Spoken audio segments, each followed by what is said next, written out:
Back to news. Anantapuram జిల్లా కదిరిలోని సైదాపురంలో జనావాసాల మధ్య మద్యం షాప్ ఏర్పాటు చేశారంటూ ఆందోళన దిగారు మహిళలు. స్థానికంగా ఉన్న స్కూల్ విద్యార్థులతో కలిసి మద్యం షాప్ ఎదుట ధర్నా నిర్వహించారు. సమాచారం తెలుసుకున్న పోలీసులు మహిళలకు సర్ది చెప్పి పంపించారు. వెంటనే మద్యం షాపును తొలగించకపోతే ఉద్యమాన్ని మరింత ఉధృతం చేస్తామన్నారు మహిళలు.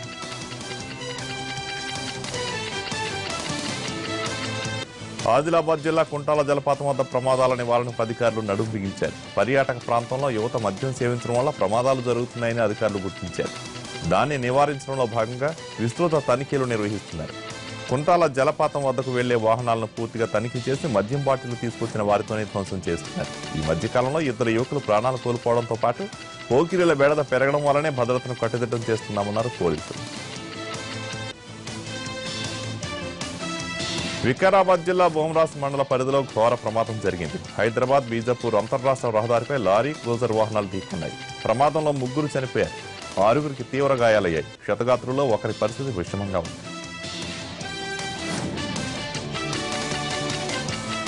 బాసర ఆలయం వద్ద అధికారులు కొత్త రూల్స్ పెడుతున్నారు.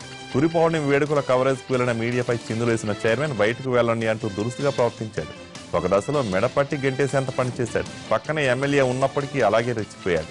వీఐపీల సేవలో తరిస్తూ అమ్మవారికి నైవేద్యం ఆలస్యంగా పెట్టిన విషయాన్ని మీడియాలో ప్రసారం చేయడంతో 3 అధికారులకు గతంలో మెమోలు జారీ అయ్యాయి. దీంతో మీడియాపై ఆంక్షలు విధించారు బాసర ఆలయం చైర్మన్. మహిళలు అఘాయిత్యాలకు పాల్పడకుండా కౌన్సిలింగ్ కేంద్రాలు ఏర్పాటు చేస్తామన్నారు రాష్ట్ర మహిళా కమిషన్ చైర్మన్ నన్నపనేని రాజకుమారి. పశ్చిమ గోదావరి జిల్లా తణుకులో పిల్లలకు పురుగుల మందు తాగించి తాను ఆత్మహత్యకు పాల్పడి చికిత్స పొందుతున్న సూర్యకుమార్ని ఆమె పిల్లలను పరామర్శించారు. ఆత్మహత్యాయత్నానికి గల కారణాలను అడిగి తెలుసుకున్నారు. అనంతరం బాధిత కుటుంబాన్ని అన్ని విధాలు ఆదుకుంటామని నన్నపనేని హామీ ఇచ్చారు.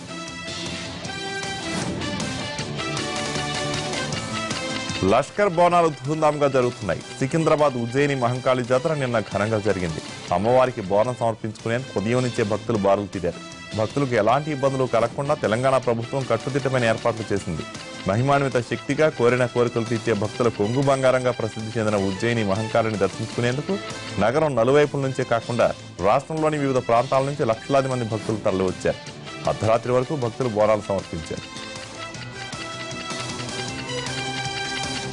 తొలి పొద్దున అమ్మవారి జాతర వైభవంగా ప్రారంభమైంది. డప్పు చప్పుళ్లు, పోతరాజుల విన్యాసాలు, శివసత్తుల పూనకాలతో ఆధ్యాత్మిక వాతావరణం వెలువరిసింది. ఉదయం బోనాలు జరగగా సాయంత్రం పలహారాల బండ్ల ఊరేగింపు అట్టహాసంగా జరిగింది. వివిధ రకాల పండ్లను అమ్మవారికి నైవేద్యంగా సమర్పించారు భక్తులు. పలహారాల బండ్ల ఊరేగింపు సమయంలో మంత్రి తలసాని శ్రీనివాస్ యాదవ్ నృత్యంతో హోరెత్తించారు.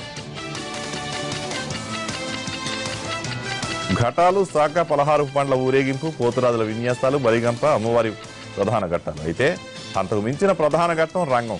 అవివాహిత మహిళ పచ్చికొండపై నిల్చుని దేశ రాష్ట్ర భవిష్యత్తుకు సంబంధించి భవిష్యవాణి వినిపిస్తారు. వానాల్లో అత్యంత కీలకమైన రంగం కార్యక్రమం ఇవాళ ఉదయం జరగడం. కరీంనగర్ పట్టణం హౌసింగ్ బోర్డు కాలనీలో పోచమ్మ తల్లి బోనాల జాతర ఘనంగా జరిగింది. రాష్ట్రంలో బోనాల సీజన్ కావడంతో పెద్ద ఎత్తున మహిళలు బోనాలతో భారీ ర్యాలీ నిర్వహించారు.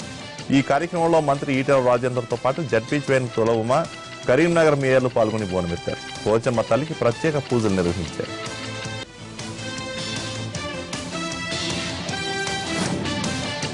మంచిర్యాల జిల్లా గట్పూర్లో క్వారీ దుర్గామాత జాతర వైభవంగా జరిగింది. ఈ జాతరకు భక్తులు భారీగా తరలివచ్చి దుర్గామాతకు మొక్కులు చెల్లించుకున్నారు. ఇక్కడి అమ్మవారి కోరిన కోరికలు తీరుస్తుందని భక్తుల విశ్వాసం. అందుకే ప్రతి ఏటా సికింద్రాబాద్ మహంకాళి జాతరను ముహూర్తంగా నిర్ణయించి జాతర జరుపుతారు.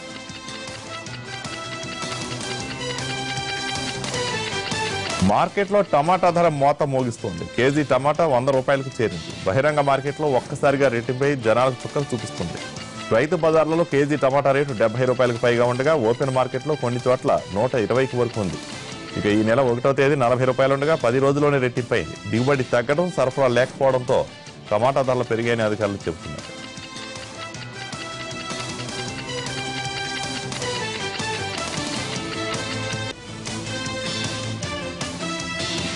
ప్రధాని నరేంద్ర మోడీ వాళ్ళ అన్ని రాష్ట్రాల ప్రభుత్వ ప్రధాన కార్యదర్శులతో భేటీ కానున్నారు.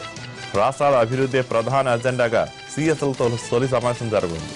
ఆర్థిక శాఖ కార్యదర్శులు, రాష్ట్రాల ప్రణాళికా శాఖ కార్యదర్శులు ఈ భేటీలో పాల్గొంటారు. కొన్ని రాష్ట్రాల మధ్య నెలకొన్న ప్రాంతీయ అసమానతలు, వివాదాలు ఈ సమావేశంలో చర్చకు వచ్చే అవకాశం ఉంది. నీతి ఆయోగ్ సభ్యుడు వివేక్ దేబ్రాయ్ రాష్ట్రాల ఆర్థిక పరిస్థితులపై పవర్ పాయింట్ ప్రజెంటేషన్ ద్వారా వివరించుకున్నారు.